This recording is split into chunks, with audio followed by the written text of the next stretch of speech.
Viridium did not care. It was a planet of raw, screaming static, wrapped in a constant shroud of violent electrical storms. The thin atmosphere tasted like ozone and pulverized rock. Down in the canyons, where the lightning struck most often, entire valleys had been fused into jagged fields of black glass. Eidolon Station sat in one of these vitrified basins, a skeletal monument to a bad investment. It was a joint research and transport hub, or it had been, before the Skarn Dominion decided this sector of space was theirs for the taking. The Earth conquered, in its infinite wisdom, had not argued. They had fled. The flight had been a chaotic, humiliating scramble. Eidolon Station was abandoned within 3 hours. Aiden Cole remained. He was a battlefield logistician, a man whose entire career was based on knowing exactly where every asset was, and how to move it. It was a bitter irony that he had been abandoned. He stood in the station's silent observation cupola, watching the violet sky boil. The silence was absolute, broken only by the faint hiss of the minimal life support and the crackle of the storm outside. He was a man of quiet discipline, his past carefully buried, his thoughts his own. The Concord records listed him as a specialist, but the sealed annex to his file, the one he could no longer access, contained a single, censored word keystone. He sipped the last of the station's synthesized coffee. It tasted like rust and regret. He was here because of 2 technicians, trapped by a collapsed gantry during the evacuation surge. He had gone back.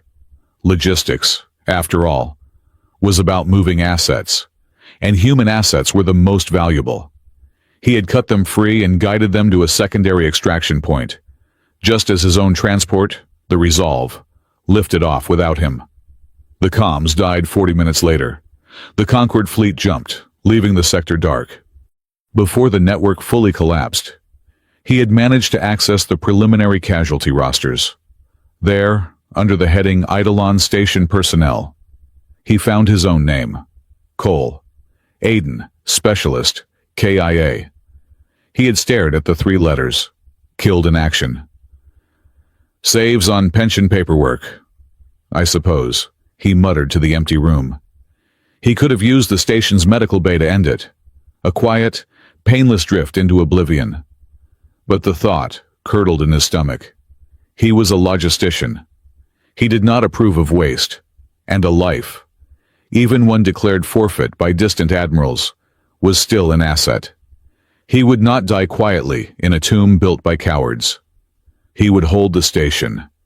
The decision was 3 weeks old. 3 weeks of patching systems, running diagnostics, and consolidating supplies. 3 weeks of profound, crushing loneliness, staring into the purple chaos of Viridium. Then, the silence broke. A ping. Not the storm. Not the station's dying reactor. A proximity alert. Sharp, clean, and utterly alien. He moved to the tactical display. His movements economical, betraying no panic. A single contact. Skarn.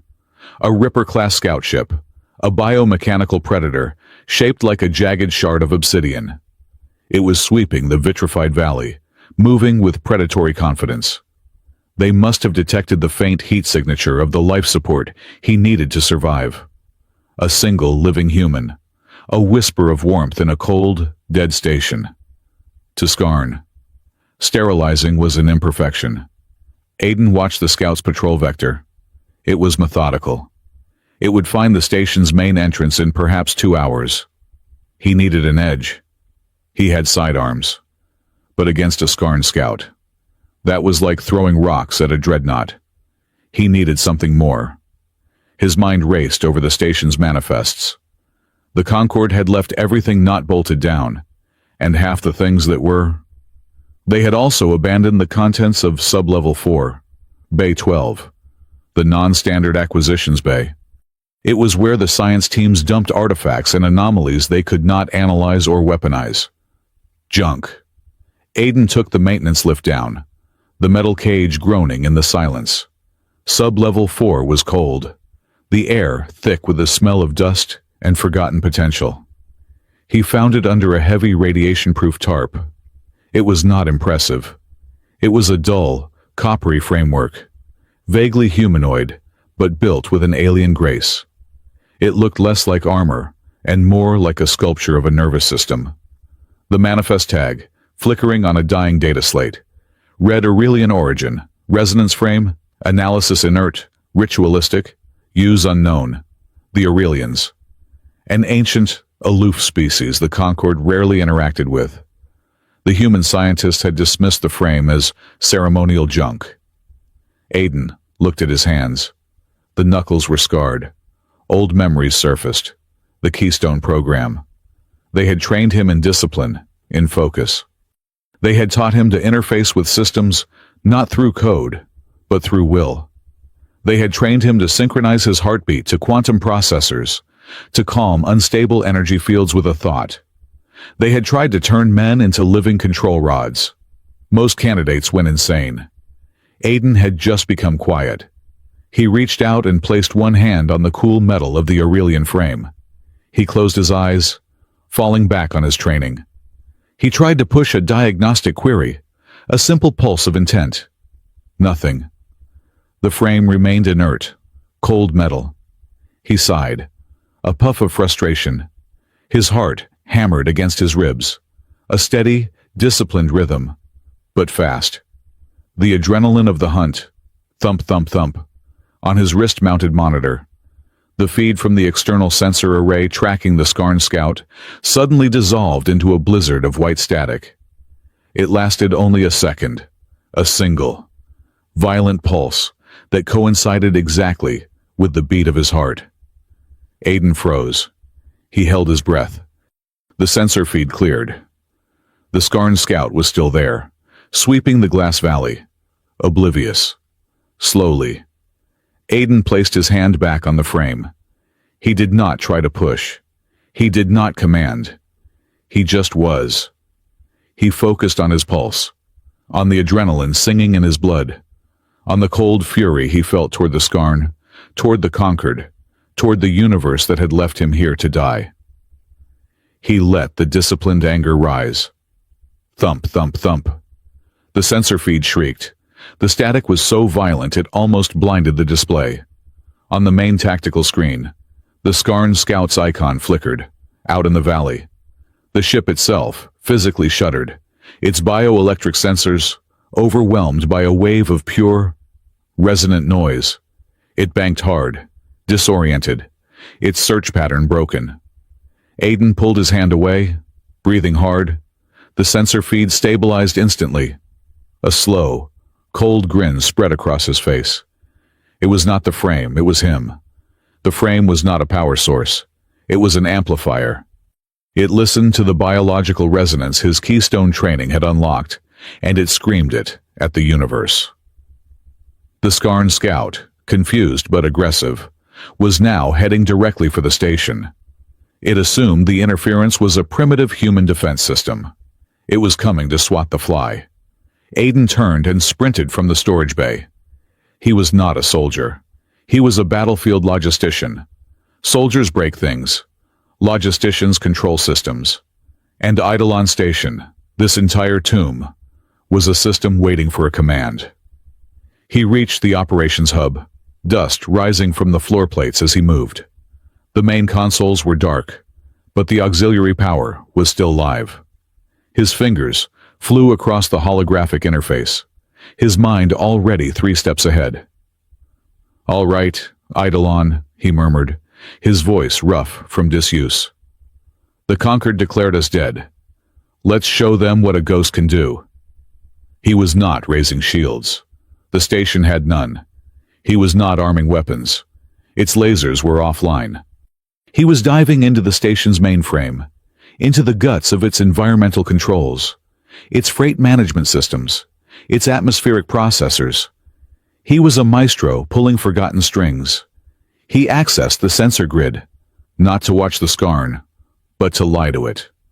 He rewrote the code, turning the external temperature sensors into a network of thermal decoys. He found the freight manifests. He knew exactly where, In the abandoned cargo bays, 20 tons of reactive hydropolymers were stored. He linked the bay's fire suppression system to the main sensor array. He found the control routines for the massive ventilation shafts that cooled the dead reactor. The shafts were lined with crystalline dust from the vitrified valley. He was not building a wall. He was baiting a trap. The Skarn was hunting a single, living human. It would find, instead, a ghost. And this ghost knew the layout of the machine. The Skarn Ripper ship moved like a shark, its bioorganic hull slick and dark against the valley of black glass. It had pinpointed the station's heat signature and was moving in for a clinical, sterilizing pass. At Operations Hub, Aiden was calm. He was a logistician, and this was a supply chain problem. Skarn wanted to acquire the station. He just had to make the acquisition cost prohibitive. He had spent the last 2 hours cannibalizing the station's main communications array. He dragged the heavy, silver-plated waveguides into the observation cupola, jury-rigging them into a crude directional antenna. He powered it with a high-yield capacitor, stripped from the medical bay's defunct imaging machine. It was ugly, unstable, and completely off-spec.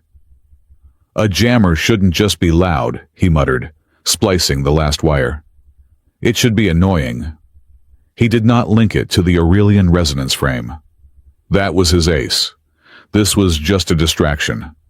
He activated the thermal illusions he had programmed earlier, 3 distinct heat signatures, mimicking human-sized life forms, programmed to flee through the station's unshielded western conduit.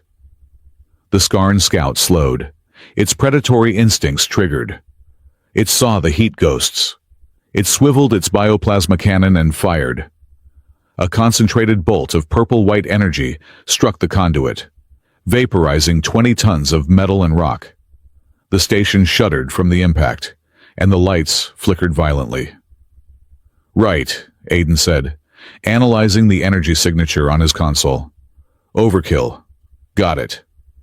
But the Skarn ship, having expended its shot, was now blind. Aiden hit the switch on his new orphan jammer. He poured the capacitor's full charge into the makeshift antenna. The resulting electromagnetic pulse was pure, chaotic noise, a high-frequency scream of static and garbage data. It hit the Ripper ship's delicate biosensors like a physical blow.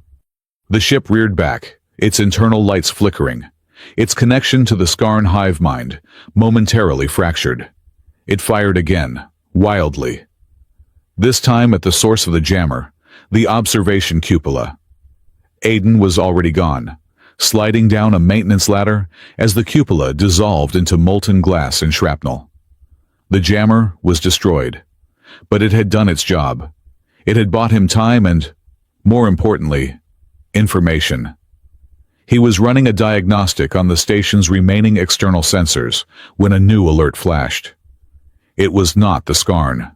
3 new contacts, screaming into Viridium's atmosphere at impossible speeds. 2 were Skarn interceptors, but the third was sleek, shaped like a silver needle, and bleeding a strange, opalescent energy trail. It was an Aurelian Sunlance fighter. Aiden watched the tactical display as the 3 ships engaged in a frantic, silent dogfight against the backdrop of the Violet Storm. The Aurelian pilot was good, impossibly good, but outnumbered. A Skarn plasma bolt sheared off one of the Sunlance's delicate solar wings. The ship spiraled, out of control, trailing glittering fragments. It was heading straight for the vitrified valley, not 2 kilometers from the station. Aiden swore, a sharp, single curse. This changed the inventory. He was a ghost. Ghost did not get involved, but he had watched the Skarn hunt, and the logistician in him ached at the sight of a valuable asset, a skilled pilot being left to die in the glass. He grabbed a heavy rebreather pack and a field trauma kit. Damn it! He sealed his jacket, cycled the service airlock, and stepped out into the raging storm. The air was a razor, filled with static that made his teeth ache. The ground was uneven, sharp-edged glass that crunched under his boots. He kept his head down, navigating by the short-range map on his wrist display, toward the column of black smoke. He found the sun lance half buried in a crater of shattered glass. The ship was beautiful, its hull flowing with curves that seemed more grown than manufactured. The cockpit was cracked. The pilot slumped inside. Aiden used his plasma cutter to slice through the canopy's latch. The cockpit hissed open, releasing a smell of ozone and unfamiliar, faintly floral blood. He froze. The pilot was not human. She was Aurelian, slender and tall. Her skin had a faint, pearlescent glow, like the inside of a seashell, and she had 4 arms. All 4 were slender, elegant, and currently limp. She was bleeding from a deep gash in her side. He reached to check her pulse. Her eyes snapped open. They were a solid, luminous silver, in a movement faster than he could track. Her upper right hand grabbed his wrist, while her lower left hand snatched a vibro-knife from her boot. She pressed the blade to his throat. "Speak," she commanded. Her voice was a precise, resonant contralto. Aiden did not struggle. He just raised his free hand slowly. "Easy," he said, his voice muffled by the rebreather. "I'm the station manager. We're having pest control issues." She stared at him, her silver eyes narrowing. She saw the human insignia on his jacket, then the station looming in the distance. She was obviously in agony, the knife shaking. "If I wanted you dead," Aiden said, his voice calm and dry, "I'd have left you here to enjoy the atmospheric sulfur. You're wounded. The Skarn who shot you down are probably sending ground troops. I suggest we postpone the introductions." She held his gaze for a long, painful second, then deactivated the blade. She slumped back, her 4 hands falling limp. A human. "Here. You are off manifest." "I'm full of surprises," Aiden said. He pulled out the trauma kit and pressed a biofoam canister to her wound. "This is going to sting," she hissed, as the foam sealed the gash. But her eyes never left him. "Can you walk?" "Yes," she lied. She tried to stand, and her legs immediately buckled. Aiden sighed. He looped her 2 upper arms over his shoulders. "Right, this is new. Need a hand or 4. "Your humor," she gasped, as he half lifted, half dragged her toward the station, "is inefficient." "It's all I've got," he replied, leaning into the static-laced wind. "Welcome to Eidolon Station." He got her back to the station's medbay, a sterile white room filled with abandoned equipment. He laid her on a diagnostic bed and cut away the torn fabric of her flight suit. The biofoam was holding. She was lucky. "I am Captain Neva Sol of the Aurelian Void Crown Fleet," she said, her voice tight with pain and suspicion. "You should not be here, human. The Skarn Dominion is purging this sector." "I noticed," Aiden said, checking her vitals on the medbay monitor. They were strange. Her core temperature was low, and her pulse was a complex, polyrhythmic beat. "What about you Aurelians don't usually fly this deep into what the Concord considers a graveyard?" Neva's expression hardened with a sudden, fierce pride. "This is not a graveyard. It is contested territory.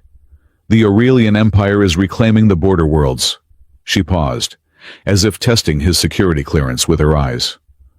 "Her Majesty, Empress Seraphine Calith, commands the fleet from the edge of the nebula. An Empress. An active Empress." Aiden had assumed the Aurelians were a fading power. He just wanted a quiet place to survive, and he had landed in the middle of an imperial war. Before he could process this, the proximity alarm blared through the station. "They are back," Neva said, trying to sit up, her 4 hands balling into fists. Aiden was already at the tactical console he'd moved into the medbay. "They are. And they brought friends." It was not just the scout ship. It was a proper probing force. 3 Ripper Scouts and a Harvester, a bulbous, fleshy bioship designed to deploy Skarn ground troops. They were landing in a perimeter around the station, coming for him and for the crashed Aurelian fighter. "Your weapon systems are offline," Neva stated, grabbing the vibro knife. "We must prepare for boarding." "Boarding what the lobby," Aiden said, his fingers flying across the logistics console. "I locked the front door. That will not stop a harvester crew." "It's not meant to." Aiden's eyes were fixed on the screen, a plan forming, woven from the station's inventory. The Skarn fight a biowar. They run on enzymes, catalysts, and biological slurry. That harvester isn't just a troop ship. It's a mobile resupply depot. He activated his thermal decoys again, but this time, he routed the heat signature to flee from the medbay directly into the station's primary ventilation shaft, the one that led to the dead reactor core. "They will follow the heat signature," Neva warned. "They will trap us." "That's the plan," Aiden said. The Skarn took the bait. The harvester landed its bulk near the main vent opening, deploying a dozen hulking, carapace-covered warriors. They moved toward the vent. "You are leading them to the reactor," Neva said, her voice sharp with confusion. "No," Aiden said. "I'm leading them to the drain cleaner." He cited the station's sanitation and maintenance inventory. The fools at the Concorde had left behind 20 tons of industrial solvent and 2 metric tons of high-nitrate fertilizer for the station's defunct hydroponics bay. All were stored in tanks directly below the main vent. "Gotcha." Aiden bypassed the safety protocols. He flooded the primary ventilation shaft with both chemicals, mixing the corrosive solvent with the highly flammable fertilizer. A toxic, volatile slurry pooled directly beneath the vent opening, where the Skarn troops were now entering. "What is that?" Neva asked, her alien senses picking up the chemical spike. "It's fertilizer and drain cleaner, logistics." He accessed the station's internal electrical grid and located a damaged power conduit in the shaft wall. He armed the circuit. "Now," he whispered. He sent the charge. A single, massive spark ignited the chemical slurry. The explosion was not a fireball. It was a devastating, subsurface concussion. The reinforced floor of the ventilation shaft buckled, sending a shockwave upward that ruptured the harvester ship squatting above it. The bioship's fleshy underbelly tore open, spilling its vital enzyme tanks onto the superheated ground. The Skarn troops inside the shaft were instantly vaporized. The rippers in the air, suddenly cut off from their hive mind controller and supply ship. Panicked, they began firing erratically, their discipline broken. Aiden monitored the Skarn comms. The frequency was a mess of high-pitched, terrified chittering. They were not reporting a human survivor. They were not reporting an Aurelian pilot. He picked a word from the chaos. A word repeated over and over. Eidolon. The ghost. The ghost of Eidolon Station. The remaining rippers fled back into the storm. Silence returned to the medbay, broken only by Neva's steady, polyrhythmic breathing. She was staring at him, her silver eyes wide, a new, complex expression dawning on her face. It was respect. "That," she said, her voice quiet, "was non-linear." "They're messy," Aiden said, already running damage reports. "But they're predictable. Their logistics are their bottleneck." He fell silent, his mind flipping a new problem. This was a victory, but it meant the Skarn would be back, and with more force. He needed to know what he was really defending. He needed to know why the Conquered had fled so fast.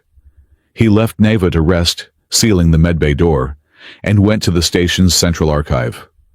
The Conquered network was gone, but the station's internal server, the black box, was intact. He spent an hour slicing through security protocols, using his old Keystone overrides. He was looking for the final evacuation orders. He found them.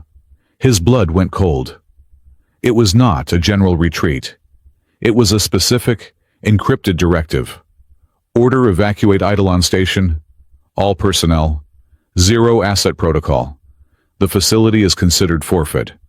That was standard panic. But then, there was the addendum, sealed with a high-level command cipher. Addendum Asset Containment Priority. Keystone Specialist Coal. A. Is designated an acceptable loss. Prevent asset capture by Skarn or Aurelian forces. Finalize KIA status. 0 contact protocol authorized. He stared at the name at the bottom of the order. The digital signature was crisp, undeniable. Director Halden Price. Price. Administrators who ran the Keystone program. The man who saw operatives not as soldiers, but as unstable, high-value weapons. Aiden had not been left accidentally. He had not been a victim of chaos. He had been sacrificed.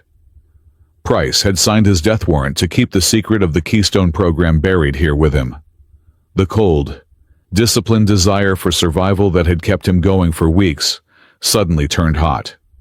The loneliness turned to a sharp, focused rage. This was no longer just living. This was about justice. He walked back to the medbay. Neva was awake, sitting up. She sensed the change in him immediately. "Your anger," she said, her 4 hands resting on her knees. "It is loud." "It's focused," Aiden said. He strode past her, to the storage locker, where he'd stashed the Aurelian resonance frame. He pulled it out. "This is yours, I assume," he said. Neva's eyes widened in genuine shock, then narrowed in reverence. "I, by the Founders, a Calith-class resonator. We thought they were all lost to the old wars. It is not for human hands."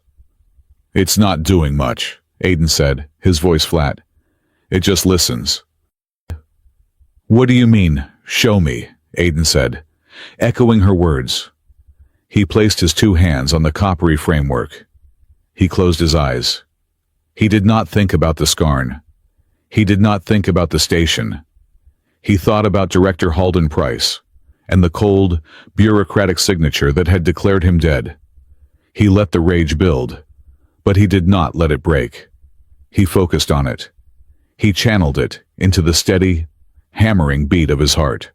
A cold, disciplined fury. The lights in the medbay did not just flicker. They throbbed. They pulsed.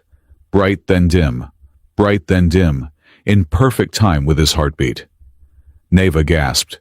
She was not looking at the frame. She was looking at Aiden. The air around his body had begun to shimmer, distorting the light. A faint smell of ozone, sharper than the storm, filled the room. The medical monitors are flatlined, overwhelmed by a wave of pure, biological static. "Your body," Neva whispered, her 4 hands rising slightly. "It is creating an interference field. The resonator is just shaping it." What are you?" Aiden pulled his hands away. The lights stabilized. The shimmering stopped. He suddenly felt terribly tired. "Bad diet," he said, the old self-deprecating humor returning, but weaker. "Too much caffeine." Neva did not smile. She understood. This human was not just a survivor. He was a weapon. "I must report this," she said, her voice firm. "The Empress must know." "Be my guest," Aiden said, gesturing to the ruined comms array. "The storm's bad, and my antenna just got vaporized." "My ship," Neva said, standing. The biofoam had worked. She was stiff, but mobile. "Its long-range comms are shielded, but the power cell is cracked.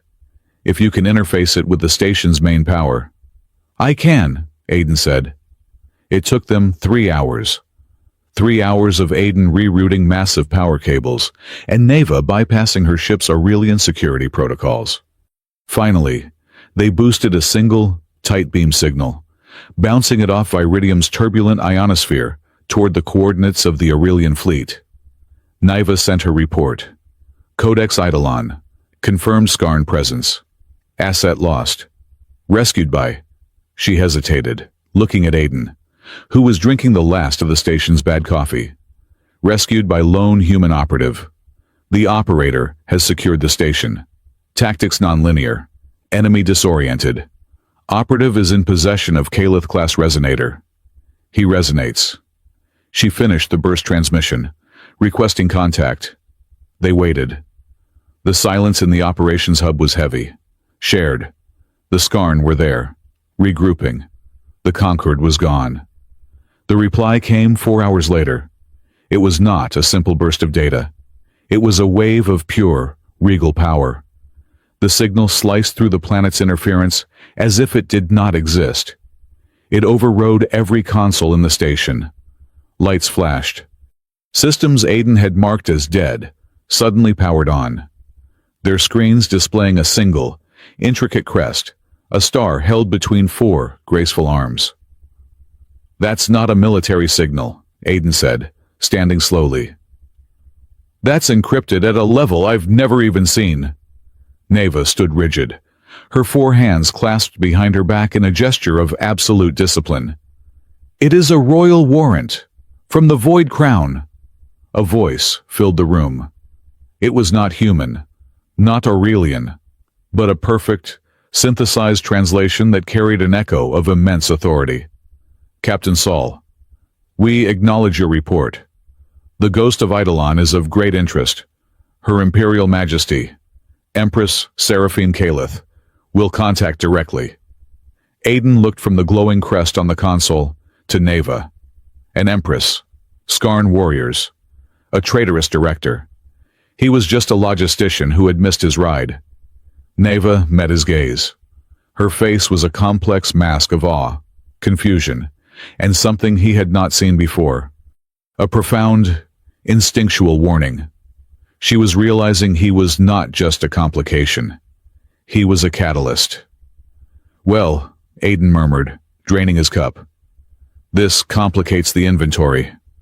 The royal warrant signal faded, leaving the operations hub in a silence heavier than before. Aiden Cole and Neva Saul waited.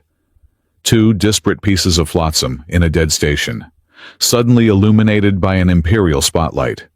The violet storms of viridium raged outside, ignorant of the shift in power. "So," Aiden said, breaking the quiet. "She's coming here." "Her Imperial Majesty," Neva corrected, her voice tight with a reverence that was almost painful. "She does not go anywhere, human. She arrives." "Semantics," Aiden muttered. "She's still coming to a radioactive rock that smells like ozone and bad decisions. You should show respect." "I am respecting her," Aiden countered, running a diagnostic on the station's failing internal sensors. "I am not shooting at her. That is the highest honor I can bestow right now." Before Neva could formulate a suitably scathing reply, the sky tore open. It was not the crude, brutal rupture of a Concord jump drive, nor the fleshy tunnel of a Skarn transit. This was elegant. A dozen fractures of light, like cracks in reality, appeared in high orbit.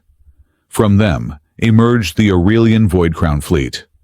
They were ships of light and flowing metal, opalescent hulls that seemed to catch the violet lightning and tame it. They were led by the Void Crown itself, a ship so vast it dwarfed the station, its 4 gracefully curved arms, evoking the crest that had burned itself onto Aiden's consoles. The 2 Ripper Scouts that had been lurking at the edge of the valley, regrouping after their failed assault, registered the arrival. They turned, biodrives flaring, to flee. They did not make it. From the Aurelian flagship, 2 lances of pure, stable white light, thinner than a needle, crossed the void. They did not explode. They simply touched the Skarn ships. The Rippers dissolved, not into fire, but into constituent atoms. A clean, silent, terrifyingly absolute sterilization. Aiden watched, his knuckles white on the console's edge. "Efficient," he said, his voice flat. "That," Neva said quietly, "was Her Majesty's personal guard. She is displeased." A single, elegant shuttle, shaped like a teardrop of polished obsidian, detached from the flagship. It descended through the electrical storm, the violet static parting around its hull as if afraid to touch it. It landed in the vitrified basin, not with a crash, but with the whisper of settling dust. The ramp lowered. 4 guards emerged first. They wore armor that looked more like articulated jewelry than combat plating, and they carried long, glowing pikes. Like Neva, they each possessed 4 arms. Then, she emerged. Empress Seraphine Calith. She was taller than her guards. Her presence so immense it seemed to dim the raging storm behind her. She wore no helmet. Her skin was the same luminous pearl as Neva's, and her hair was a cascade of pure white, bound in intricate metal rings. Her eyes, even at this distance, seemed to burn with a cold, silver light. She wore robes of deep indigo, woven with threads of light that shifted as she moved. She assessed the wrecked, skeletal station with a look of profound, regal calm. Aiden activated the station's external address system. The speakers crackled, thick with static and disuse. "Captain Saul," Aiden's voice boomed out over the glass valley, dry and weary. "Please inform your Empress that the lobby is currently closed for renovations. It's a bit of a mess." Neva looked at him, utterly horrified. "You cannot," Aiden continued, his voice cutting through the wind. "But since she brought the entire fleet, I have to ask. One man holds a station, and you bring the royalty. Must be a slow day on the frontier." There was a long, frozen silence. One of the 4-armed guards leveled his pike. Then, a new voice came over the comm, bypassing the station's speakers and patching directly into the operations hub. It was a synthesized translation, but beneath it, Aiden could hear a melodic, resonant contralto. "The ghost of Eidolon." The voice was filled with a precise, crystalline amusement. "Your reputation for brevity is accurate. Specialist Cole." A faint, musical sound echoed. A laugh. "We come to observe, not to conquer," the Empress said. "The conquered has already proven incapable. May we—" Aiden let out a breath he did not know he was holding. He looked at Neva. "Well," she asked nicely, "unlock the main concourse airlock, but just the concourse, and tell them to wipe their feet." 20 minutes later, Aiden stood in the station's main concourse. The high ceilings were dark, the lights blown, and the floor was littered with the debris of the hasty evacuation. He had his sidearm holstered, but his hands were empty. The airlock hissed open. Seraphine entered, flanked by only 2 of her guards. Neva, looking profoundly uncomfortable, followed them in, her 4 hands clasped rigidly behind her back. Up close, the Empress was even more imposing. She was nearly 7 feet tall, and her silver eyes seemed to look through him, analyzing the man who had been declared dead. "Specialist Aiden Cole," she said. Her synthesized voice was perfect, but he focused on the movement of her lips, the real voice beneath it. "Your Majesty," he replied, giving a short, non-committal nod. "Welcome to the ruin." "A ruin you have defended with unusual resources," Seraphine said, her gaze sweeping the blast-scarred walls. "My tactical team informs me you used fertilizer and industrial solvent to destroy a harvester." "You use what's on the manifest," Aiden said. "Logistics." "Indeed." Her gaze settled on him, sharp and assessing. "My team wishes to conduct a neutral investigation of your methods. They find your reports statistically improbable." "My reports." "Captain Saul was thorough," Seraphine said. "She has requested a full debriefing. We are here to provide it, and to verify the presence of the Calith-class resonator." "It's in the medbay," Aiden said. "The investigation sounds like a polite way of finding out if I'm a threat or a lunatic." "Is there a difference?" Seraphine asked, the edge of her lip curling in a faint smile. "One gets results." Aiden turned. "Fine. You want a trap tour, follow me. But your guards stay here. Their pikes make me nervous." Seraphine looked at her 2 guards. "Hold this position. Majesty, one protested, his forearms tightening on his weapon. He is one man, Eridas. He is armed with a sidearm and, at worst, a cleaning agent. I believe I am safe. She looked at Aiden. Lead on, specialist.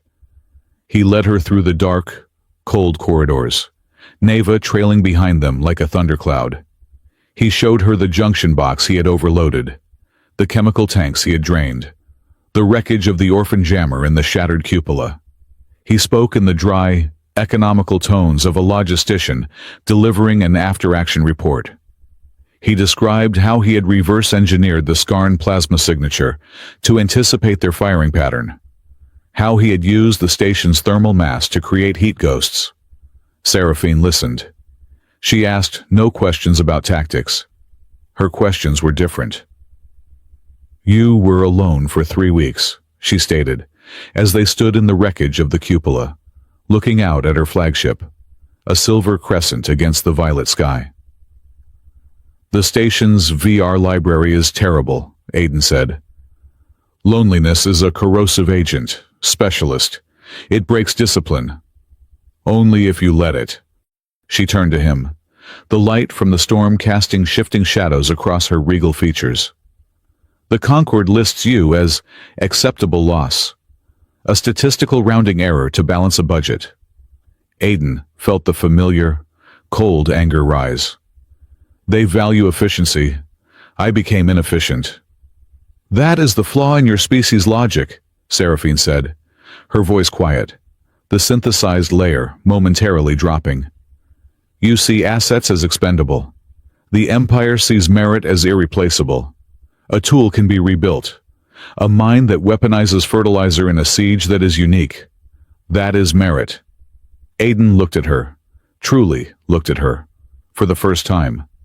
This was not a politician's empty flattery. It was a statement of fact, a core component of her philosophy. She was not just an empress, she was a strategist, and she was seeing him in a way the Conquered, even the Keystone program, never had. A spark, not of attraction, but of sharp, dangerous recognition, passed between them. Merit doesn't stop a plasma bolt. Your Majesty, Aiden said quietly. No, she agreed. But it anticipates it, and it earns loyalty. Your Concord abandoned you to preserve a statistic, my empire. We would have built a monument on the ashes of this station to honor your stand. The air was suddenly thick with unspoken meaning. He was a man without a nation, declared dead. She was the ruler of a star-spanning empire, offering what a job sanctuary. He broke the tension, his dry humor, his only shield. Monuments are heavy. All that paperwork. I'd settle for a decent cup of coffee. Seraphine's faint smile returned, genuine this time. We will see what Imperial Logistics can provide. Specialist. As her tactical team, now permitted entry, fanned out to analyze Aiden's handiwork. Neva pulled him aside. Her professional awe was gone, replaced by a fierce, protective energy. She likes you, Neva hissed, her 4 hands gesturing subtly. Do you understand what that means? Does that mean I might get coffee? It means you are no longer a ghost, human. You are a player. And she is not the only one on the board. What are you talking about? Neva's silver eyes were grim. While you were charming the Empress, I ran a deep spectrum scan. The Skarn are massing on the far side of the northern ridge. They are not probing this time. This is a siege force. They are exhibiting coordinated intelligence and a full hive mind merge. They are learning. Aiden processed this. The first attack was a scout. The second was a probe. This one would be an invasion. That's not all, Neva said, lowering her voice. There is another ship, hidden in the static of the storm. Humans. Conquered military, Black Ops signature. They are shielded, running silent. Aiden's blood went cold. Price. They are not broadcasting greetings. Aiden Cole, Neva said. They are hunting. He didn't come to rescue me, Aiden whispered, the rage returning, colder and sharper. He came to collect me, to reclaim his lost asset, or to bury me, so the Aurelians couldn't have me. There is one more thing, Neva said. There is another survivor on this station, deep in the engineering core, shielded by the reactor, a human life sign. He is running a low-power distress signal. An engineer, Jax Mercer. Aiden's face hardened. He's not part of this. He's a stray. Leave him alone. He is also on the Concord's acceptable loss list, Neva said, her eyes softening slightly. He is a friend. It was not a question. Aiden's silence was the answer. Jax was an old friend, a brilliant systems engineer who had been caught in the wrong place at the wrong time. Another piece of debris from the Concord's retreat. Price's agents will hunt for all survivors, Neva said firmly. I will find a way to warn Engineer Mercer. He is under my protection, as you are. Aiden was about to argue when one of Seraphine's guards approached. The Empress requires your presence in the operations hub. Specialist. The tactical situation has evolved. Aiden walked back into the hub.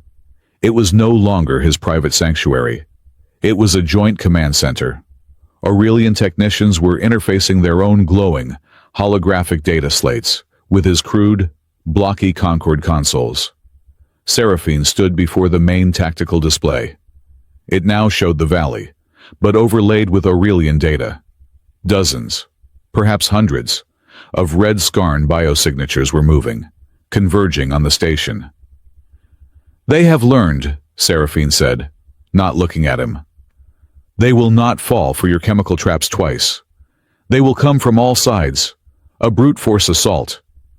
They're still predictable, Aiden said, his mind already calculating vectors and load-bearing weaknesses. They're coming for the resonator, and for me. They felt what I did.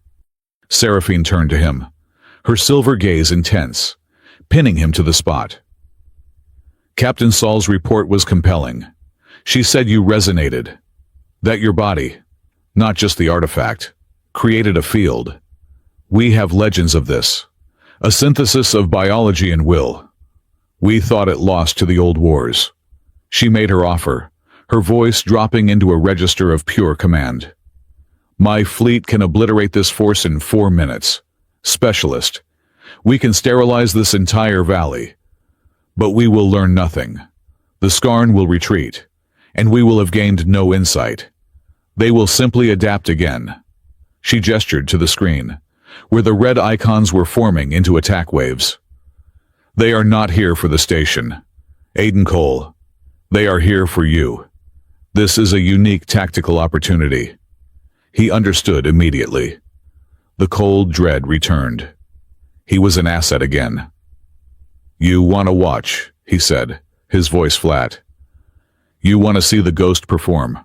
You want to see the freak from the Keystone program. I want to learn, Seraphine corrected him, her voice sharp as glass. The Aurelian Empire needs new tactics to fight this rot. Your Concord hides its greatest strengths. I wish to witness them. Show us, specialists. Show us how a single, unsupported human holds a fortress against a legion. Show us this keystone the Concord fears so deeply. Aiden looked at the screen, at the tide of monsters heading his way. He thought of Price's agents, the Black Ops ship, hiding in the storm, waiting to kill him. He was surrounded by empires, all of them wanting to use him. But Seraphine was different. Price wanted to contain him. The Skarn wanted to consume him. Seraphine wanted to see him. He gave a short, sharp nod. The logistician, the survivor, and the ghost made a choice. Fine. You get your show. You can watch. You can learn. He tapped a command into his console, sealing the operations hub from the rest of the station. But this is my station, and my fight. Your ships hold orbit. Your troops stay on that shuttle. No interference. No matter what you see. He turned to face her, his eyes as cold as the void. You get a demonstration. I get. What do you get? Aiden Cole, Seraphine asked, her voice soft. My autonomy, he said. And you owe me that coffee. Make it black. The operations hub was silent, the air cold and sharp. Seraphine, Empress of the Aurelians, stood before the main tactical display, a monarch observing a chessboard. Neva Sol stood 2 paces behind her, her 4 arms crossed, a living statue of military discipline. Aiden Cole was at his console, his fingers moving, rerouting the station's last vestiges of power. He was a logistician, and the inventory was simple: 1 failing station, 1 skeptical Empress, and a Skarn siege force numbering in the hundreds. They are moving, Neva reported, her silver eyes fixed on the display. Wave 1 is airborne, biodrones, estimated 500 units. A softening tactic, Seraphine observed, her voice calm. They learned from your chemical trap. They will attempt to dissolve the station's armor from the sky. Aiden watched the swarm approach on his sensors. They were like a metallic cloud, obscuring the violet storm. They're predictable, he said. They assume this station is inert. They assume the armor is just dead metal. It is. Is it not? Neva asked. Metal is metal, Aiden said, his fingers flying. But power is power. He accessed the station's main power grid. He bypassed the capacitors for the dead weapon systems and the primary shields, which had been offline for a year. Instead, he shunted every spare gigawatt of the station's failing reactor directly into the hull. He targeted the massive, recycled alloy energy shutters that covered the main concourse and observation decks. What are you doing? Neva demanded, as the lights in the hub dimmed to a brown crawl. They're spitting acid, Aiden said. I'm going to spit back. The first wave of biodrones descended, a shrieking cloud of chitin and malice. They opened their ventral ports, releasing a steady, hissing rain of viscous, neon green acid. It struck the station's hull, and the metal screamed. Hull integrity dropping, 12%, Neva reported, her voice tight. Now, Aiden whispered. He slammed his hand on the master conduit control. The station's hull did not just get hot. It became an electromagnetic mirror. The trillions of watts intended for laser cannons and shields, forced into the simple alloy of the shutters, created a supercharged electromagnetic field. The acid rain, a conductive fluid, hit the field and vaporized upwards. The biodrones, flying into their own superheated, reflected attack, were consumed in a wave of green fire. The entire swarm was annihilated in less than 10 seconds. Their own weapon turned against them. Silence. Hull integrity holding, Neva said, her voice laced with disbelief. He weaponized the shutters? Seraphine did not look at her captain. Her gaze was fixed on Aiden. The human logistician was already rerouting power, letting the hull cool before it could melt itself.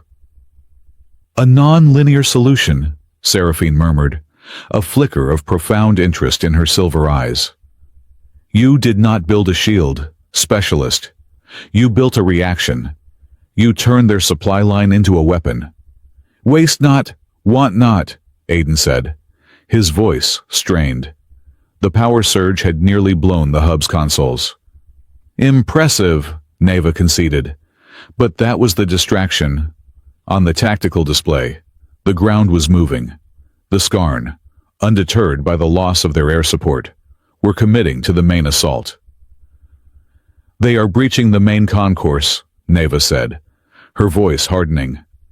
Ground force, heavy armor, multiple units of gods, devourers. Aiden had only seen devourers in Concord tactical manuals. They were not soldiers. They were living siege engines, 20 feet tall, a grotesque fusion of carapace, muscle, and bioplasma cannons. They were designed for one purpose: to eat fortresses. The station shuddered violently as the first devourer smashed through the weakened outer wall of the main concourse. The sound of tearing metal and monstrous, guttural roars echoed through the corridors. "My guards are at the hub's blast door," Neva said, drawing her vibro knife. "They will not pass." "They don't have to," Aiden said, looking at the power grid. "They'll just tear the station apart from the outside. The hub will be the last piece to fall." "Your conventional defenses are exhausted," Seraphine stated. It was not a question. "What is your next move, Warden?" Aiden turned from his console. He walked to the center of the room, to the dull, coppery framework he had salvaged from the storage bay. The Calith-class resonator. "Specialist," Neva said. Her 4 hands clasped her arms. "This is not the time for meditation. Where are your heavy weapons?" "I don't have any," Aiden said. He looked at Seraphine, his gaze flat and defiant. "The Conquered took them all. They left me with the junk." He placed his scarred, bare hands on the Aurelian frame. "Aiden," Seraphine said, her voice suddenly sharp, protective. "You do not know what you are doing. A resonator of this class. It is not a tool. It demands a price." "That's all I have," Aiden said. "No guns, no shields." He clasped his hands on cool metal. "Nothing but my body." He closed his eyes. He did not think about the Devourers. He thought about Director Price. He thought of KIA on his service record. He thought of 3 weeks of absolute, crushing loneliness. He gathered all of it, the rage, the discipline, the bitter irony, and he focused on it. He fell back on the brutal, esoteric training of the Keystone program. He synced his breathing to the station's humming life support. He found the rhythm of his own heart, the steady, angry, disciplined drumbeat. Thump, thump, thump, thump. And he pushed. The resonator did not activate. It woke me up. A low, subsonic thrum filled the room. It was not a sound, it was a vibration. The coppery metal of the frame began to glow, not with heat, but with a cold, pale light. The lights in the operations hub pulsed, bright dim, in perfect time with his heart. "Gods," Neva whispered. The resonance field, shaped by the Aurelian artifact, did not fire like a weapon. It spread. It poured from Aiden's body into the frame, and from the frame into the station's power grid. It saturated every wire, every conduit, every metal plate of Eidolon Station. The entire fortress became an extension of his will. In the main concourse, 3 Devourers were tearing through a bulkhead. Their bioorganic systems were linked, not just to each other, but to the greater hive mind of the Skarn. They were a collective, a chorus of consumption. Aiden's resonance hit them like a tidal wave of pure, weaponized static. It was the psychic antithesis of the hive mind. It was not a collective. It was the defiant, furious, lonely scream of a single, living human. "I am here." The Devourers stopped, mid-strike. Their movements became jerky, uncoordinated. Their plasma cannons flickered and died. The hive mind connection, the very thing that gave them purpose and intelligence, was being jammed by a human heartbeat. They shrieked, a sound of confusion and profound agony. They turned on each other, their biological instincts severed from their collective intelligence. In the operations hub, Aiden was shaking. Sweat poured down his face. His muscles were locked, his teeth clenched so hard his jaw ached. It was taking everything he had to maintain the field. "He is tearing them apart," Neva breathed, watching the tactical display. The Skarn icons were flickering, their cohesion collapsing. "He is also tearing himself apart," Seraphine said. She moved to Aiden's side. He was burning from within, his skin pale and slick. "Aiden," she said, her voice no longer the Empress, but something else. It was sharp, focused, and strangely intimate. He was in agony, his rhythm faltering. "The pulse is ragged," he obliged. "Too much noise." "You are trying to push it," Seraphine whispered. her silver eyes locked on his face. She placed one of her slender, four-fingered hands near his, but did not touch the frame. "Do not push, Warden. Become the channel. The resonator is not a hammer. It is a lens. Focus on the wave. Do not fight the storm. Be the storm." Her voice was a lifeline. She was not just a spectator. She understood this. Her words were ancient, laced with Aurelian lore he could not comprehend. But the meaning was clear.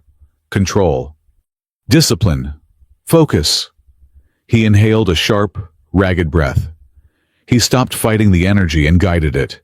The chaotic static of his rage smoothed out, becoming a single, pure, overwhelming pulse. The effect was immediate. The devourers in the concourse did not just go mad. They still went. Their systems shut down, their biological processors fried by the focused, disciplined wave of Aiden's will. They stood for a moment, vast and silent, then collapsed, dead. "He did it," Neva said. "The assault wave is broken."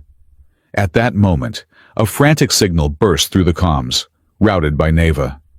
"Aiden, Neva. Anyone, this is Jax. I'm in their secondary comms net." Neva's head snapped up. Jax, report. "Their logistics. It's all automated. I found the main enzyme cache for this entire quadrant. 2 clicks south of the station. They're pumping it to the front line through shielded pipes. I can't break the pipes, but I can change the recipe. Jax, get out of there." Aiden grunted, his eyes still squeezed shut, his body rigid. "Just doing my part, man." Jax's voice was manic with terrified excitement. "They like enzymes, right? Let's see how they like pure, high-test oxidizer. Sending the go code now, happy fireworks." The line went dead, followed a second later by a deep, rumbling whoomp that Aiden felt through the floor. On the tactical display, a massive secondary explosion lit up the ridge 2 kilometers away. The entire Skarn rear echelon dissolved into a column of green fire. Their supply line, their reinforcements, their food was all gone. The remaining Skarn foot soldiers, their leaders dead, their hive mind shattered, their supplies burning, broke. They fled, scattering into the glass valleys, consumed by the violet storm. In the hub, Aiden's strength gave out. His hands fell from the resonator. The thrumming in the station cut off, replaced by the whine of protesting machinery. He collapsed, his legs buckling. But he did not fall to the floor. Seraphine caught him. At that exact second, the blast door to the operations hub exploded inward. A single, wounded devourer, one that had been shielded from the main pulse, stormed in. It had been operating on its last, frenzied instincts, drawn to the power source. It saw the Empress, the most prominent, commanding figure in the room. It raised its one remaining plasma cannon for a final, point-blank shot. Aiden was exhausted, his nerves fried, his body numb. But he was not dead. He was holding on to Seraphine, and she was holding him. He saw the beast, the charging cannon. He had no strength to push her. He had no time to move. He did the only thing he could. He pulled her. He wrapped his arms around her waist and used his last ounce of strength to twist, pulling her toward him, past him, using his own body as a shield. The plasma bolt fired. It missed Seraphine entirely, grazing Aiden's shoulder armor and striking the console behind them in a shower of sparks. The force of the blast, combined with his pull, sent them both to the floor. Aiden landed half on top of her, his face inches from hers. The world stopped. The noise of the battle, the roar of the devourer, the alarms all faded to a dull rush. All he could hear was his own ragged breathing and the complex, polyrhythmic beat of her heart, fast and strong, beneath his hand. She was staring up at him, her regal calm shattered. Her silver eyes were wide, luminous, and filled with a raw, unfiltered shock. They were so close he could see the faint, pearlescent shimmer of her skin. The white strands of her hair fanned out on the grimy floor. He had just saved an Empress's life. He was a dead man, a ghost, and he was holding the most powerful woman in the sector in his arms. The awareness between them was no longer a spark. It was an inferno. The moment was broken by a furious, four-armed roar. Niva Sol launched herself from the side, a silver blur of rage. She landed on the Devourer's back, driving her vibro-knife with all her strength into the joint at the base of its skull. She stabbed it again, and again, and again, until the creature finally crashed to the floor, dead. Neva stood over it, panting, her four hands dripping with alien blood. She looked at Aiden and Seraphine, still tangled on the floor, and her expression was a wild mix of fury, relief, and profound confusion. Aiden groaned, the pain from his fried nervous system and the plasma burn hitting him all at once. He rolled off the Empress, his body feeling like a single, massive bruise. He lay on his back, staring at the sparking ceiling. He was alive. The station was holding. "Well," he rasped, a dry, painful cough erupting from his chest. He managed a weak, ghastly grin. "My tactical cache still has room for one more trick." Seraphine slowly rose to her feet, pulling her robes straight. She was the Empress once more, her composure returning like a shield. But her eyes, when they rested on him, had changed. The cool, analytical assessment was gone. She looked at Neva, then at the smoking remains of the Devourer, then back to the human lying broken on her operations floor. She activated her comms, her voice broadcasting not just to the hub, but to her flagship in orbit.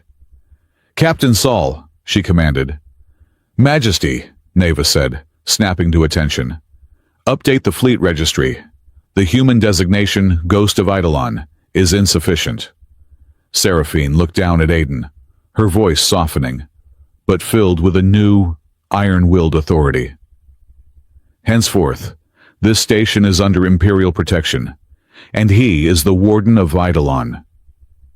The echoes of the battle faded, replaced by the whine of damaged systems and the smell of ozone and vaporized aliens.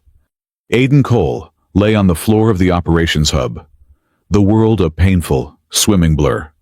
He felt the cold metal through his torn jacket and the throb of a dozen plasma burns. Neva Sol stood panting, her four hands dripping, her vibro knives still humming. Empress Seraphine Calith was the first to regain her composure. She stood, a column of pale, regal grace in the center of the wreckage, her silver eyes fixed on Aiden, the man who had, against all odds, just saved her life. "Warden," she said, testing the new title. It settled over the room, heavy as a crown. Before Aiden could respond, before he could even process the transition from Ghost to Warden, a new alert flashed on the console. It was not Skarn. "Majesty," Neva said, her voice sharp, all business once more. "The human Black Ops ship. It is decaying. It is hailing us." "On screen," Seraphine commanded, her voice turning to ice. The main display flickered, replacing the tactical map with a face. It was a human face, but one devoid of all warmth. He was older, with perfectly coiffed gray hair, and the cold, assessing eyes of a man who saw the universe as a ledger.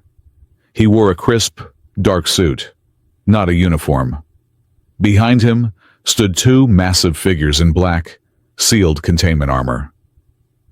"Your Imperial Majesty," the man said, his voice a smooth, practiced baritone. "Director Halden Price, Earth Concord Directorate of Special Assets. My apologies for the intrusion. We detected a Concord distress signal. We are here to retrieve our citizens." Price's eyes shifted, finding Aiden on the floor. A flicker of something passed through them. Not concerned. Annoyance. Like a janitor finding a complex stain. "Director Price," Aiden rasped, pushing himself up onto one elbow. The movement sent a bolt of agony through his fried nerves. "You are late. My KIA papers were filed 3 weeks ago." "Specialist Cole," Price said, smiling a thin, cold smile. "A clerical error. I assure you, we never abandon our people. Now, if you will prepare for immediate extraction, my team is on its way down." "This station," Seraphine stated, her voice cutting through the air, "is now a protectorate of the Aurelian Empire. Director, your claim on it, and its warden is void." "With respect, Your Majesty," Price said, his smile never wavering. "Specialist Cole is not just a citizen. He is a Concord asset, a highly sensitive piece of military hardware that has malfunctioned. We are here to reclaim it." "He is a man," Neva snarled, stepping forward. Price ignored her. "A shuttle is en route. We will retrieve our property. Thank you for your cooperation." The screen went blank. "He's not asking," Aiden muttered, forcing himself to his feet. He swayed, using the console for support. "He's coming to collect." "My guards will hold the concourse," Seraphine said, her hand moving to her personal comm. "It won't matter," Aiden said. "Those men with him are not soldiers. They are jailers. Keystone program." As he spoke, his console, the one he had slaved to his personal datapad, lit up with a single, urgent message. It was from Jax Mercer. "Aiden, Price is here. I know. I'm in his shuttle's local network. It's, oh, gods. Aiden, he's not here to collect you. He's here to bury you. The evac order. It was him. It was always him. He signed it personally. I'm sending it to you. And I'm sending it everywhere. Get out of there, brother. Get out." An attachment appeared. Aiden's finger trembled as he tapped it. It was the original, unredacted evacuation directive for Eidolon Station. He saw the text he had seen before Order Evacuate, Zero Asset Protocol. And then he saw the sealed addendum, the one he had not been able to slice. It was decrypted now. Addendum Priority 1. Keystone Asset Cole. A is compromised. Deemed acceptable loss. Assets must not be allowed to fall into Skarn or Aurelian hands. Local command is authorized to ensure asset containment by any means. Finalize KIA status to close file. Signature Director H. Price. The cold, disciplined rage that had saved the station returned. But it was no longer a wave. It was a white-hot spike. A single point of absolute, murderous clarity. He had been sacrificed. Price had ordered his death to hide a failed experiment. "Aiden," Seraphine asked, seeing the look on his face. He did not answer. He just hit the forward command, projecting the file onto the station's main view screen for all to see. The elegant Aurelian interface displayed the ugly, blocky text of the conquered order, the damning signature of Halden Price burning in the center. Seraphine's silver eyes widened as she read. Neva let out a low, horrified hiss. "Acceptable loss," Aiden said, his voice a low growl. "That's me." The main concourse doors hissed open. Director Price strode in, flanked by his 2 containment troopers. They were moving with a confidence that said they owned the place. "Specialist, I am ordering you to stand down and—" Price stopped. He saw the document on the view screen. His eyes flickered to Aiden, then Seraphine. The smooth, political mask cracked, revealing the cold malice beneath. "That," Price said, his voice dangerously quiet, "is a classified document. You have just committed treason, Specialist." "You first, Director." Aiden spat. "You are unstable. A malfunctioning asset." "Troopers," Price commanded. "Secure the asset." Both black-clad soldiers advanced. Neva and the Aurelian guards leveled their pikes, the air crackling with energy. And then the station shook. A massive explosion ripped through the engineering sector, the one Jax had been hiding in. The shockwave threw them all off balance. Red alerts blared across the consoles. "Massive energy spike," Neva yelled. "It has a Skarn energy signature in the reactor core." Price seized the moment, his composure instantly restored. "The Skarn. They are still here. They have breached the reactor. Your station is not secure, Your Majesty. This proves my point. My team must secure our assets before this entire facility is lost." "Jax," Aiden whispered, his blood running cold. Price turned to him, his eyes like ice. "Your choice, Specialist. Die here with these aliens, or come with me, back to Concord. We can overlook your outburst." It was the choice, the final trap. Go home a prisoner, or die here a ghost. The rage, the betrayal, the sudden fear for Jax had all crashed down on him. He was tired, so tired. He looked at Seraphine. She was watching him, her face a mask of calculation. Was she, too, seeing him only as an asset, a warden to be used? "This is a human matter, Your Majesty." Price pressed, sensing the hesitation. "Stand down." Seraphine's gaze left Aiden. She looked at Halden Price. When she spoke, her voice was no longer the musical tones of a diplomat. It was the voice of an Empress issuing a decree. "Director Price," she said, her voice amplified by the hub's comms. "By the ancient law of sanctuary and the imperial edict of reclamation, the Void Crown claimed this station, Eidolon, the moment its warden, Aiden Cole, defended it with his life." She took a step forward, placing herself between Aiden and Price. "Your laws, your directives, and your authority end at this airlock. You are standing on sovereign Aurelian territory. Your asset is now, and henceforth, under my personal, imperial protection." Price laughed, a short, barking sound. "That is quite a gamble, Your Majesty. All this, for one, unstable, broken man." "Majesty," Neva shouted, her eyes on another console. Another device in the main concourse. It's pulsing. It's emitting a resonance signature, designed to mimic the resonator. Price's smile widened. "Or perhaps," he said, "your new friends are not as noble as they seem. Perhaps they are the ones setting bombs. This is complicated. My men will clear the air." "It's a fake," Aiden said, his voice quiet.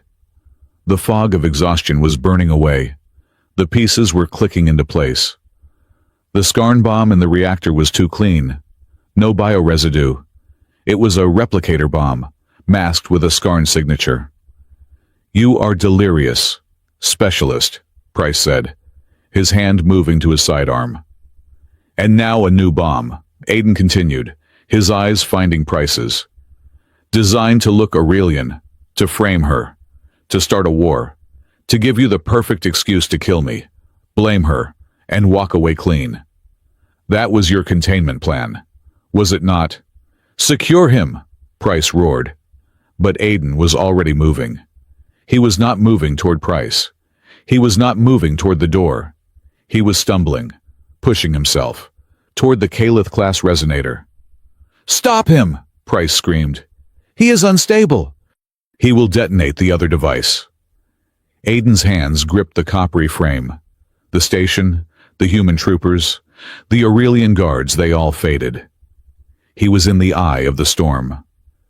"You want to see unstable, Director?" he whispered. He closed his eyes. He did not project a wave of fury. He did not need to break a siege. He needed a scalpel. He fell back into his Keystone training, into the discipline of listening. He listened to the station's grid, past the bomb in the concourse. He felt the signal that was controlling it. It was not Skarn. It was not Aurelian. It was human, crude, encrypted, military grade. He focused on his will.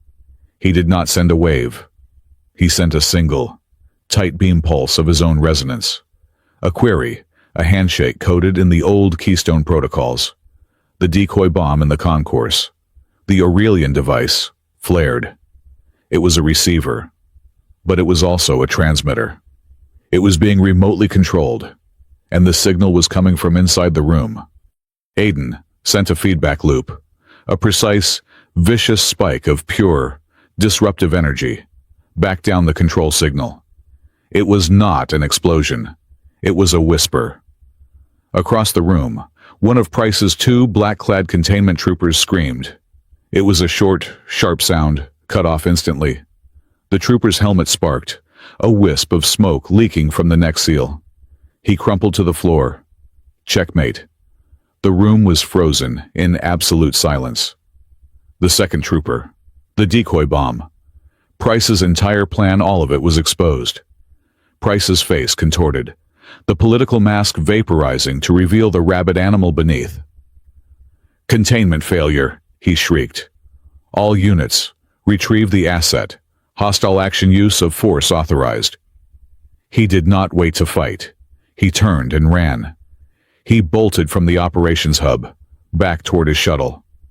The remaining containment trooper raised his pulse rifle. Neva and the Aurelian guards did not hesitate. It was a blur of motion. Neva's forearms moved, her knives flashing, while the guards' pikes cracked with energy.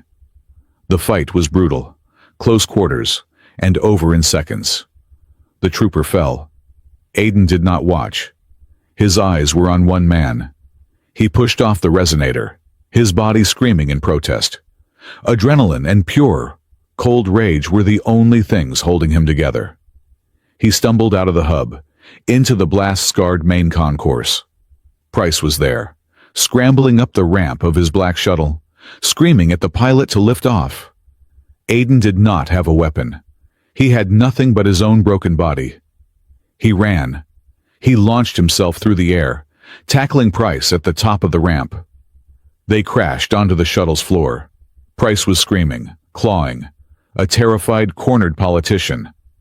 Aiden was on top of him, his hand raised, balled into a fist. He could feel the man's heart hammering beneath his chest. He could smell his fear. This was it. Revenge. Payment for being left to die. The payment for Jax. "You are a thing," Price spat, his eyes wild with terror. "A failed experiment, you'll be hunted. They'll never stop hunting you." Aiden looked down at the pathetic, trembling man. He saw the cold signature on the death warrant. He felt the white-hot rage, and then, suddenly nothing. Just a vast, cold emptiness. Killing him would be an execution. It would not be justice. It would just make him Price. Aiden stood up, dragging the director with him by the front of his expensive suit. "No," Aiden said, his voice raw. "I am not you." He hauled Price off the shuttle, back onto the black glass floor of the station concourse. He shoved him forward, just as Seraphine and Neva emerged from the hub, their weapons lowered. Aiden pushed Price toward the Empress. He fell to his knees, his last ounce of strength gone. "He's yours," Aiden gasped, breathing the cold, static-laced air. "Take him. Put him on trial. Not a Concord trial. They'll bury him in paperwork. An Aurelian trial. Public. Let the galaxy see the truth. Let them see what they do." Seraphine looked from the kneeling, defeated Aiden, to the trembling, hate-filled Price. A profound, staggering respect dawned in her silver eyes. He had been offered vengeance, absolute and earned. He had chosen justice. "It will be done," she said. Later. How much later? He did not know. The station was quiet. The Concord prisoners, including a sputtering Price, were secured on the Aurelian shuttle. Aiden was standing on that same shuttle ramp, the plasma wind of Viridium whipping at his torn jacket. He was finally leaving. He was being taken to the Void Crown, to a real medbay. He felt hollow. His past was vaporized. His future was a blank screen. Seraphine stood beside him, not as an empress in a command center, but as a woman on a precipice. They looked at the dead, Glass Valley. "So," Aiden said, his voice rough, "what is the inventory on this? I am a traitor to my species." A ghost with a new title. A malfunctioning asset. Not a lot to work with. You are a warden, Seraphine said, her voice soft. You are a warrior. You are a man who, when offered a sword, chose the scales of justice. She stepped closer to him. The two guards at the bottom of the ramp were statues. This moment was private. She reached up, her four-fingered hand, so alien, so elegant, gently brushed the grime from his cheek. He did not flinch. Her synthesized translation voice cut off. When she spoke, it was in her true, melodic language, the sound like bells, while the calm in his ear provided the meaning. Stay with me, warrior. It was not a command. It was not a political offer. It was a request, a plea. Aiden looked at her, at the immense, crushing weight of the crown he knew she wore, and at the simple, terrifying honesty in her silver eyes. He felt the burn on his shoulder, the deep, cellular ache in his bones, and the profound exhaustion of a man who had been to his own funeral and back. A new, strange warmth bloomed in his chest. It was not rage. It was not discipline. He managed a faint, tired smile. I will have to ask the heart first. Empress, he replied, his voice barely a whisper. It has taken a beating. She smiled back, a small, genuine, and luminous smile that outshone the storm.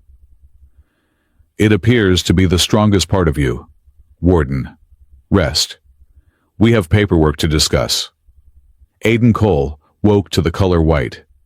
It was not the harsh, sterile white of a conquered medical bay.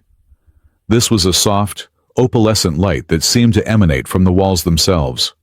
The air was clean, faintly floral, and the sheets beneath him were impossibly soft. He felt light. Gravity was noticeably below standard. He was on the void crown.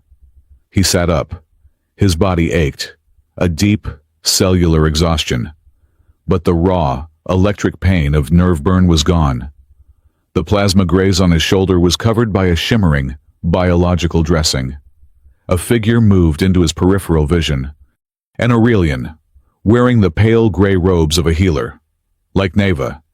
He had 4 arms, which he used with an unnerving, fluid grace as he adjusted a floating holographic display.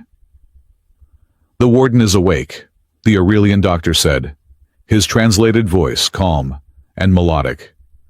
Your vital signs are stabilizing. The cellular regeneration is aggressive. Your recovery is proceeding faster than our models predicted.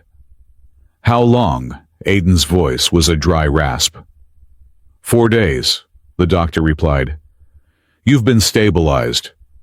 Her Majesty insisted on a full diagnostic. We were naturally disturbed by the resonator's feedback. We assumed a catastrophic neural implant cascade. Aiden braced himself. And what is the damage to the keystone interface? The doctor tilted his head, his silver eyes clouded with confusion. That is the anomaly, Warden. We ran the deep spectrum scans. Twice. We were looking for a cyber interface. The spinal shunt, the cranial processor, the implant. The doctor brought up a new image. It was a rotating, wire-frame model of Aiden's own body. There is nothing, the doctor said, his 4 hands spreading in a gesture of confusion. There is no technology. We found extensive, very old scar tissue along your spine and at the base of your skull. Indications of invasive removal surgery performed years ago. But there are no implants. Specialist Cole. There is no interface. There is only you. Aiden stared at the scan, at the blank spaces where the machinery was supposed to be. The Keystone program. The years of being told he was a volatile asset. The malfunctioning hardware that Price had used as justification to sacrifice him. It was a lie. It was all a lie. He was not a broken cyborg. He was just a man. The scars, Aiden said, his voice numb. Just old scars. The medbay door hissed open, and Neva Saul entered. She was in a crisp, dark blue duty uniform. her forearms clasped behind her back. She nodded sharply to the doctor. That will be all. Healer. I will watch over the warden. The doctor bowed and glided out of the room, leaving them in silence. Neva stood by the bed, her expression unreadable. He is correct, she said quietly. I reviewed the scans myself. They lied to you. They told you that you were a piece of hardware, a weapon. They told me I was dangerous, Aiden whispered, looking at his own hands. That implant made me unstable. They said they could not remove it. No, Neva said, her voice fierce. Not all of it was a lie. The resonance of the field, what you did to the Skarn, that was real. Aiden. It just was not the tech. It was you. All you. Before he could process the sheer, terrifying weight of that revelation, the door opened again. Empress Seraphine Calith entered. She was not in her heavy robes of state, but in a simpler, dark indigo tunic that seemed more suited to a commander. The authority, however, remained. Neva snapped to rigid attention. Leave us! Captain! Seraphine said. Majesty! Neva protested. He is in the safest room in the Empire, Seraphine said, her silver eyes on Aiden. Leave us! Neva bowed, her four hands balling into fists, and exited the room. Seraphine stood near the bed, observing him. Her gaze was not cold, but deeply, intensely analytical. The Earth Conquered has officially disavowed Director Halden Price, she said, her voice soft, melodic. They claim he was a rogue element, acting outside his authority, a convenient, efficient lie. It cuts the liability, Aiden murmured, echoing her thoughts. They save the program by sacrificing the man. And you, Warden, are now officially a man without a nation, Seraphine continued. By their laws, you are a deserter, a traitor, and a thief of classified military intelligence, which is why I am here. She moved closer, the opalescent light of the room catching in her silver eyes. By imperial edict, she said, her voice taking on a formal, resonant quality. I am offering you an official, permanent sanctuary within the Aurelian Empire. You will be a citizen of the Void Crown.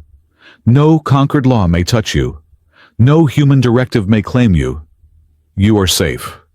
Aiden let out a breath he had been holding for 20 years. Safe. A word he had never truly understood. Thank you, Your Majesty. Sanctuary is a shield, she said. I am here to offer a sword. She gestured to the blank medical scanner. Our healers are baffled. Our scientists are ecstatic. You are an anomaly. Aiden Cole. You are not a machine. You are a biological curiosity. You confirmed a theory we thought was mere legend, that true resonance is not born of technology, but of will. She leaned forward, her intensity pinning him. I want you to teach us. Teach my strategists. Teach my fleet captains. The Skarn are not defeated. They are in retreat. They will adapt. We must adapt faster. I want you to be my senior tactical advisor. Aiden stared at her. Advise Your Majesty. I am a logistician. I have no formal strategy training. What would I teach them? How to weaponize drain cleaner. How to be too stubborn to die. You will teach them logistics as weapon, she said, a faint smile touching her lips. You will teach them how to break a hive mind with the power of a single, focused individual. You will teach them the human definition of warden. Your first lecture will be in 2 days. It was not a request. Aiden found his own dry humor returning, a shield against the sheer unreality of it all. Does this position come with better coffee? The stuff on Eidolon was battery acid. The stuff they gave me here tastes like flowers. Seraphine's smile widened. We shall see if the Imperial replicators can handle such human aggression. Advisor. As she turned to leave, the door opened, and Neva stepped back in. "Majesty," Neva said, her voice firm. "If the Warden the Advisor accepts this position, I formally request assignment as his chief liaison officer and attaché." Seraphine paused, looking at her captain. "To protect him from our convoluted politics, Captain Saul, or to protect our politics from him?" "Yes, Majesty," Neva said, without a trace of irony. Seraphine nodded, a flicker of deep amusement in her eyes. "Granted. See to his needs, Captain. He has unique requirements." She glided from the room, leaving Aiden alone with his new guardian. Neva stood there, her expression a mix of relief and intense seriousness. "Well," Aiden said, swinging his legs over the side of the bed, "this is a change in the inventory. You are the most valuable asset in the Empire now." "Aiden," Neva said, her four hands finding their customary position, crossed over her chest. "And also the most vulnerable. My job is to keep you alive." "I thought that was my job," Aiden said, testing his weight. He was weak, but he was whole. "You are good at it," Neva conceded.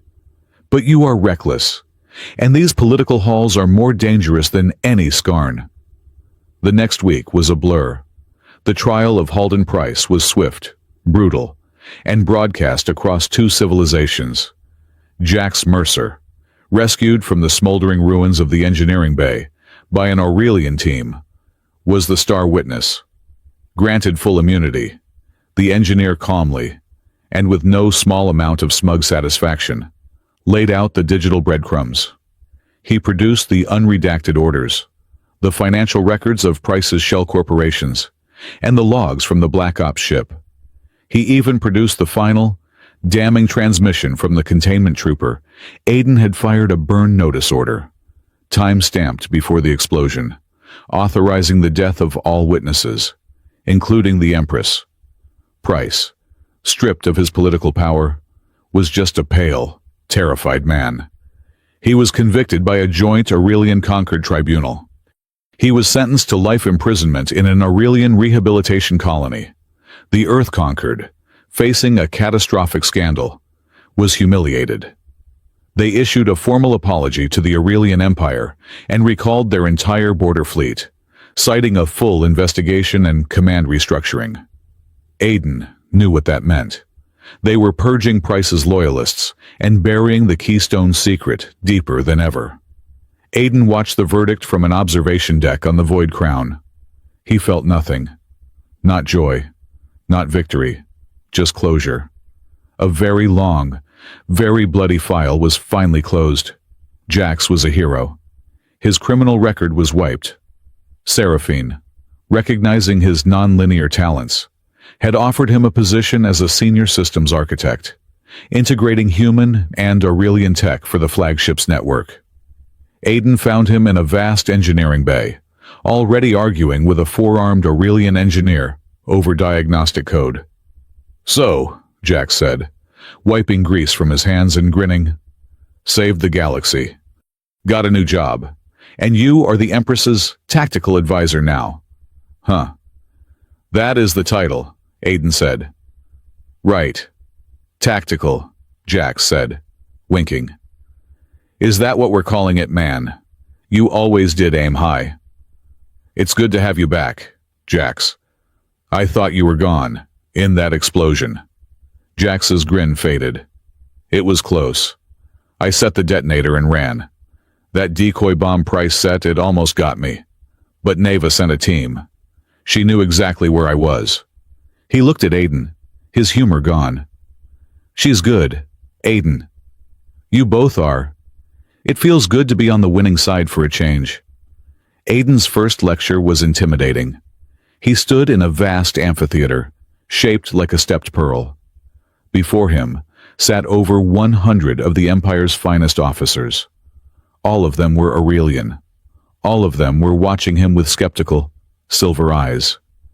Neva stood to his left, acting as his aide. "My name is Aiden Cole," he began, his voice echoing in the perfect acoustics. "I am not a soldier, I am a logistician. You all command weapons of light and ships that tame the void. I command inventory. He brought up an image on the holographic display, the chemical formula for fertilizer. This, he said, is your greatest weapon against the Skarn. A murmur of confusion went through the hall. The Skarn fight a war of consumption. Their entire biology, their technology, their hive mind, it is a supply chain. Their greatest strength is their greatest weakness. You do not need to shatter their fleets. You just need to clog their drains. For an hour, he laid it out. Logistics as weapon, poisoning their enzyme chains, creating thermal decoys. He taught them not just to fight, but to think like a quartermaster. Then, he moved to the final topic, the resonance. You believe power comes from your ships, he said, his voice low. The Skarn believe it comes from the collective. They are both wrong. Power comes from will, from the focused, disciplined, individual mind. He held up his hand. The Concord lied to me. They told me I was a machine. They were wrong. The resonator on Eidolon did not win the battle. I did. Because I was alone, and I was angry, and I was focused. That is the resonance that breaks a hive. That is the human element. And that is what you will learn, he finished. There was a long silence. Then, a single, four-armed officer in the front row stood and slammed his two right fists against his chest, and his two left fists against his. A formal Aurelian salute. One by one, the entire room followed. Neva, standing beside him, was trying very hard not to smile. Later that evening, the Empress summoned him. Not to the command center, not to a lecture hall, to her private sanctuary. It was called the Garden of Light, a vast, zero-gravity sphere at the top of the ship, where the roof was a transparent dome looking out at the stars. Inside, hundreds of species of bioluminescent flora drifted in the air, glowing with soft, gentle light. Seraphine was there, floating in the center. She was out of uniform, wearing simple, comfortable robes. She looked almost peaceful. The Skarn have agreed to a temporary truce, she said, as Aiden drifted beside her. The loss of their forward depot and the humiliation on Eidolon has broken their offensive. For now, Aiden said, watching a glowing orchid drift by. They adapt. They will be back. As will we. Thanks to you. She turned to him, her silver eyes reflecting the starlight. The trial is over. Price is gone. Your name is cleared, at least in our territory. You have your justice, Warden, but you do not look at peace. Aiden was quiet for a long time. Peace is a high inventory item. Your Majesty, I am back-ordered for 20 years. I thought I was a piece of broken tech, a liability. Now I know the tech was a lie. But what am I? Why can I do this? The Keystone mystery is not closed. I just closed the wrong file. Or perhaps, Seraphine said softly, you just opened the right one. She drifted closer, the space between them intimate. On Eidolon, she said, I told you that a throne is the loneliest place in the universe, that a billion souls surround you, but seen by none. Eidolon Station was my throne. Aiden, yours was just made of metal. Aiden met her gaze. Silver eyes were no longer regal. They were vulnerable. You are not alone. Seraphine. He said her name.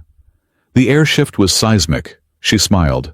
A small, fragile thing. The Concord has requested a cultural exchange. They wish to learn more about our government, and I wish to learn more about yours.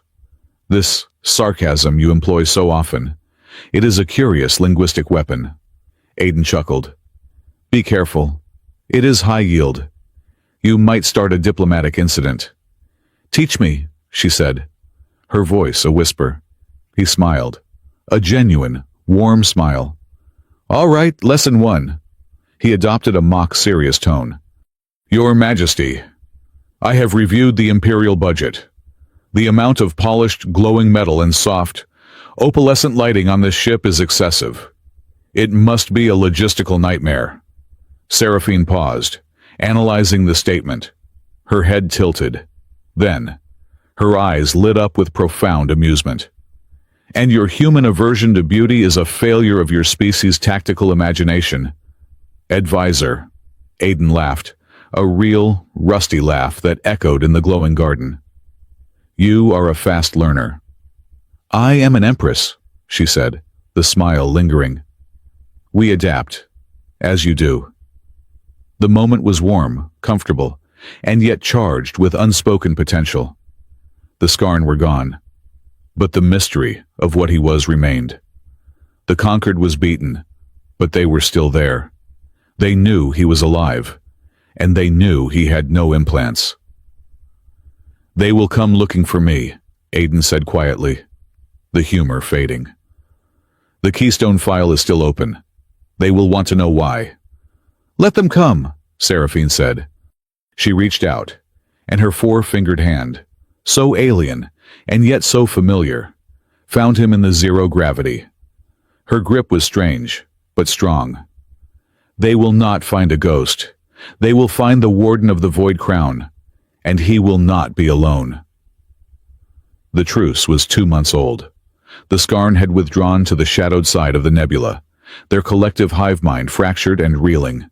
The Earth Concord, consumed by the political firestorm of the price hearings, had pulled back its fleets, leaving a vacuum of power that the Aurelian Empire was cautiously, methodically filling. Aiden Cole, the Warden of Eidolon and now senior tactical advisor to the Void Crown, stood in the heart of the flagship.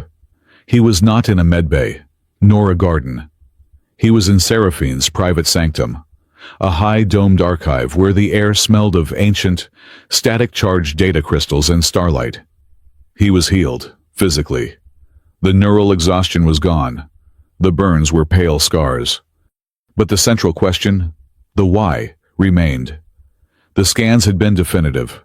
No implants, no hardware, just old, deep scar tissue. Yet, the power was real. He had felt it. Seraphine had seen it. The Conquered had built a lie around a truth they did not understand. I am a ghost in a machine that does not exist, he had told Neva, during one of their blunt, tactical debriefings. It is a logistical paradox. You are a paradox, Warden, Neva had replied, her forearms crossed. That is why Her Majesty finds you interesting. Now, Seraphine has entered the archive. She moved with her usual impossible grace, but there was a new energy about her, a focused excitement. In her four slender hands, she held not a data slate, but a physical, crystalline scroll.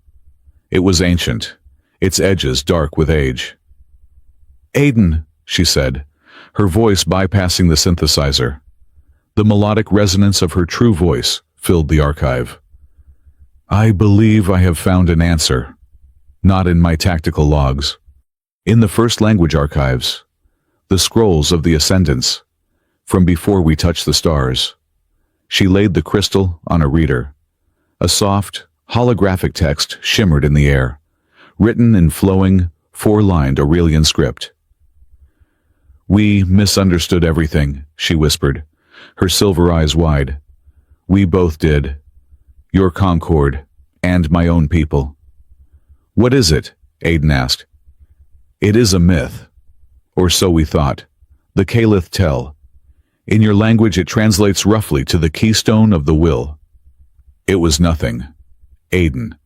It was not a piece of technology. It was a ritual, a discipline. She pointed to a passage, and the archive translated it, the words hanging in the air. It describes how our ancestors, in the old wars, trained their most disciplined monks and warriors. They would meditate for years, learning to align their biorhythm, their heartbeat, their neural patterns with the resonance of our homeworld. They learned to become the voice in the storm. They could calm beasts.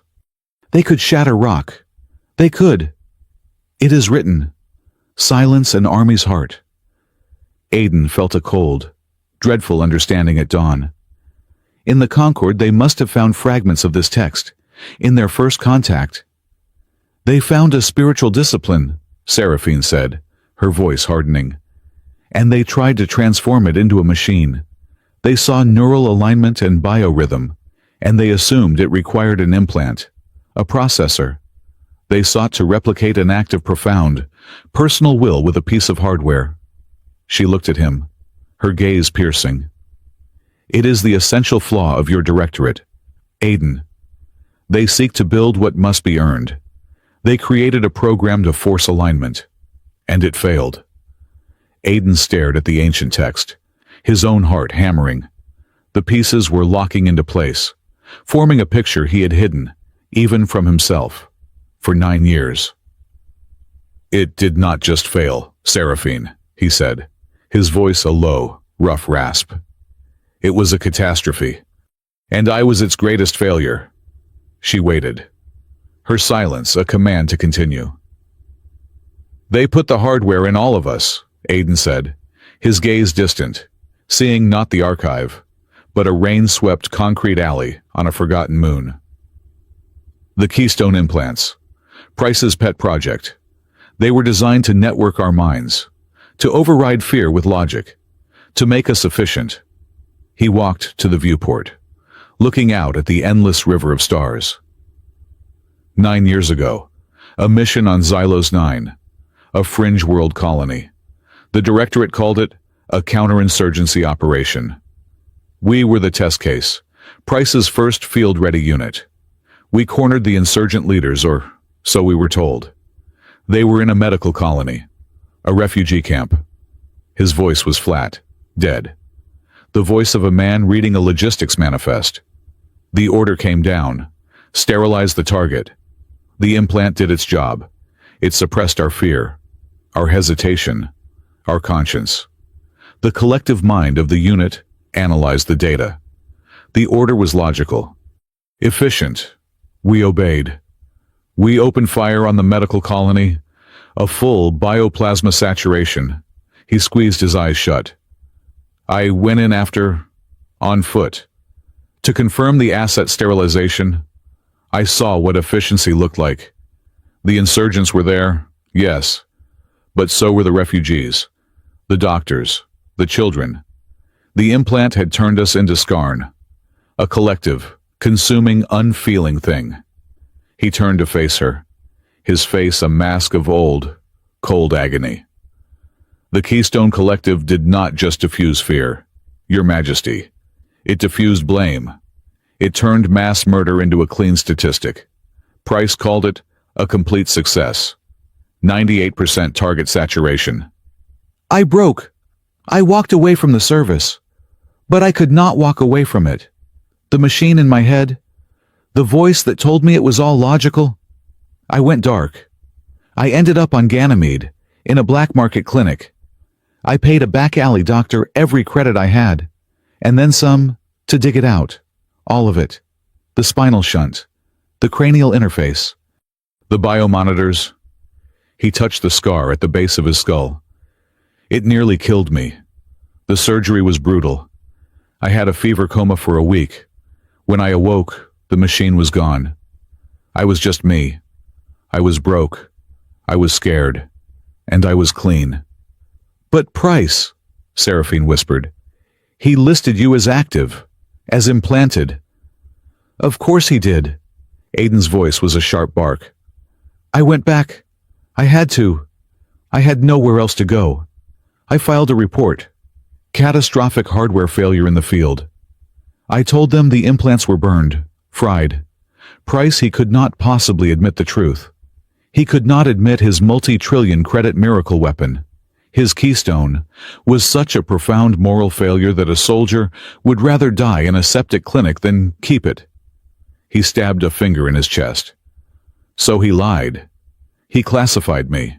He listed me as unstable, a damaged asset. He kept me on the books, isolated, buried in low-level logistics on the fringe of space. He let everyone believe the implants were still there, just broken. It was his leverage, his control. He kept me as his personal ghost, his dirty secret. The final, staggering realization hit him. He spoke it aloud, his voice filled with a terrible, trembling awe. He never knew. He never realized that by ripping out the machine I had unlocked it.